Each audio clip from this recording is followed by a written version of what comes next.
out a number of cultures across the character development series thus far, and it always gets me to think about some of the lesser explained cultures in the medium of gaming, most of which divert my attention to Latin America. Latin and South America tend to get overlooked in general studies of history and culture, despite how much of the world their region encompasses, and yet we do recognize certain elements of Latin American culture, which can especially be said here in the United States when talking about one of our closest neighbors, Mexico. If there's one aspect of Mexican culture we're bound to recognize, it's the branch of wrestling known as lucha libre. So what exactly is a luchador, and how have video games embraced one of the most recognizable aspects of Mexican culture? I'm the Kitsune Hawk, and today we'll be looking at how luchadors have been represented in the medium of video games. I hope you're ready to take notes, because this is caricature development.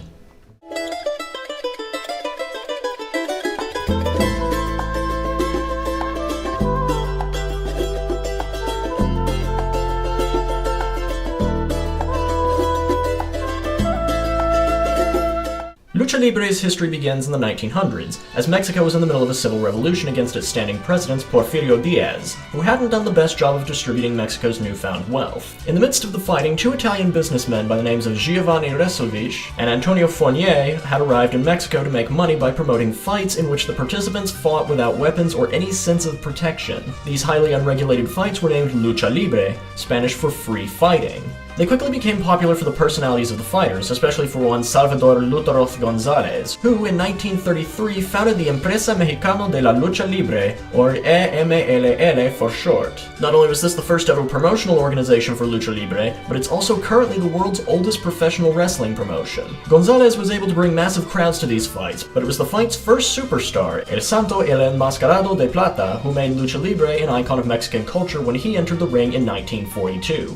El Santo popularized the use of masks in Lucha Libre, and with it the culture of using the mask to take on personas while in the ring, keeping a secret identity behind the mask and establishing the mask as a symbol of honor. To be unmasked was to say farewell to your fans in your entire Lucha Libre career, and El Santo chose to unmask himself on live television a week before his death. The masks aside, Lucha Libre is a notably acrobatic form of wrestling, where theatrical moves are more popular than the powerful hits seen in American professional wrestling. And half the fun of watching a Lucha Libre match is seeing each wrestler's unique fighting style and personality, often displayed through some sort of signature move.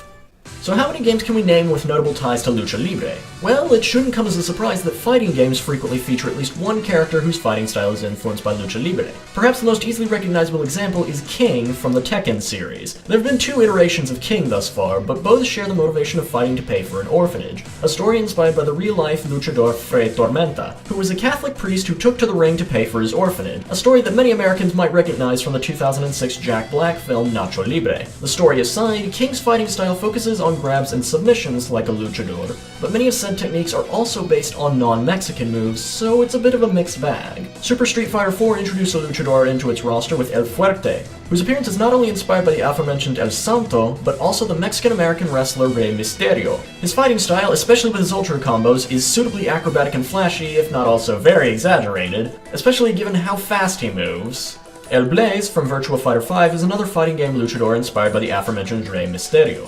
Bizarrely, Super Punch-Out features a luchador named Masked Muscle as the third opponent in the major circuit, despite him being a wrestler in a boxing game. Saints Row III has a gang of luchadors simply known as the Luchadores, though they seem more concerned with gambling and drugs than they do with wrestling. Dead or Alive has Lisa Hamilton, also known by her luchadora name La Mariposa, who fights using both Lucha Libre techniques and the Brazilian martial art of Capoeira.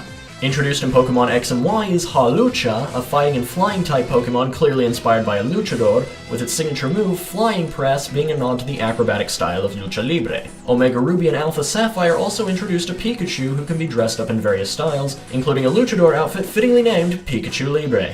Goichi Suda, better known as Suda51, has a habit of referencing Lucha Libre in his games. In Flower, Sun, and Rain, there's the luchador by night, manager by day, Mr. Pirate, and his apprentice, El Crasher. Killer 7 has Masked Day Smith, a playable former luchador who fights with twin grenade launchers and a few wrestling moves, easily making him a powerhouse up close and at a distance. No More Heroes also features luchador-themed trading cards as collectibles. And of course, I can't bring up a topic like this without discussing Guacamelee, an indie game that heavily draws inspiration from Mexican culture, including having a luchador named Juan Aguacate as its protagonist, as well as a luchadora named Tostada for player 2 to control, both using a wide array of flashy special attacks and grappling finishers for platforming and fighting.